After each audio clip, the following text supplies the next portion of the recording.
A day in the life of an automotive manufacturer. The process of making an automobile is quite tedious and requires many steps. It starts with a design and a basic plan. Soon this plan is turned into a real car. Starting out is just the metal, the car stamped, welded, and then put together by machines and people. Although there are a lot more steps that are involved in making a car, such as designing the car, designing the electronics for the car, making sure everything works properly and functionality wise. After all these steps are completed, the car goes through paint and it is checked to make sure there is no imperfections or flaws in the welds or the paint. After this, the car then goes through a series of robots and people who put the car together. After it is put together, the car goes through safety checks and is ready to hit the road. There are many different types of engineers that work on building a car. For example, automotive system is one step in the development of automobile and automotive engineering. Automotive engineering is the design of the automobile.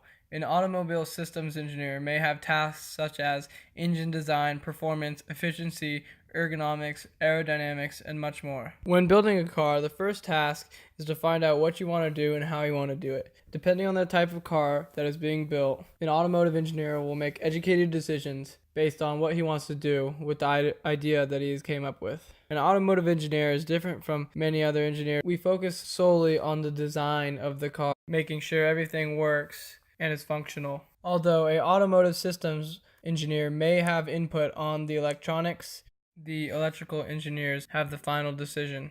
Electrical systems play a very important role within an automotive manufacturer, including many things but not limited to part transfer, body assembly, body paint, car electrics, car wiring harnesses, and electrical system integrity. Some things including part transfer is robotics. Electrical systems are power the robotics that move large, heavy sheet metal to assemble the body, and robotics are also used to welding, spot welding, arc welding, as it's much more reliable than a person, as a person won't get tired, and it's very dangerous. And also the electrical system integrity of the entire infrastructure of the building. Now, a day in the life of the electrical systems engineer may include developing new wiring harnesses for the new vehicles, making sure that they are efficient in delivering the proper power throughout the vehicle, even maintaining the robotics, maintaining the electrical system infrastructures within the robotics, also conducting circuit checks to ensure that the electrical system's integrity is in full working order. Software engineers play an important role in the modern automotive manufacturing industry. This is because most cars these days require software inside them. These software include Bluetooth and the UI used in the car. With the introduction of self-driving cars, software engineers are even more valuable as they need software to help the car think. Examples include installing a navigation feature so that the car knows where to go, having a traffic updater so the car knows the fastest route, and having a weather checker that alerts the car of potentially dangerous driving situations. Software engineers must also create firewalls inside the more advanced cars, as the newer cars that can get connected to the internet are vulnerable to hackers. Manufacturing engineering plays a major part in the construction of cars. Cars are made of many different materials and alloys. Rubber is a soft material that's used for tires, hoses, and belts. Glass is a transparent material that's used for windows and mirrors. Plastic is a hard material that's used for meters and dials. Steel is a metal that's used to provide the skeleton of the car. Aluminum is a metal that's used for wheels and engines.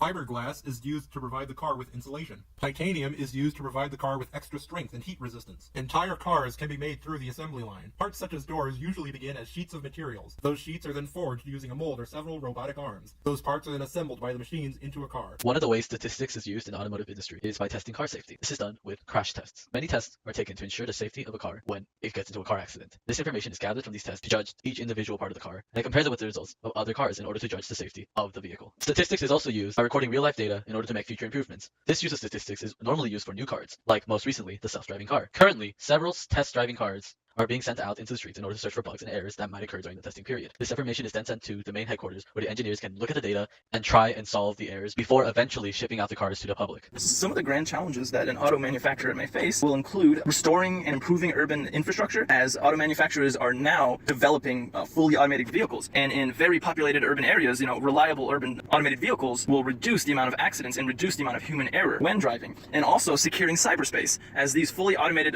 vehicles will need a very, very strong security to ensure that any experienced hacker won't be able to remotely control these automated vehicles and causing people's vehicles to do erratic driving. The automotive industry can also inspire the enhancement of virtual reality. And this is because virtual reality would be very helpful to the automotive engineers. Engineers can utilize VR when creating 3D models of their car designs. By having a 3D outlet and being able to move it around in a three-dimensional space, engineers will have a lot easier time creating cars. Another way is by having VR simulations of crash tests. This can help testers test through different crash scenarios, like crashing in the rain or crashing during snow.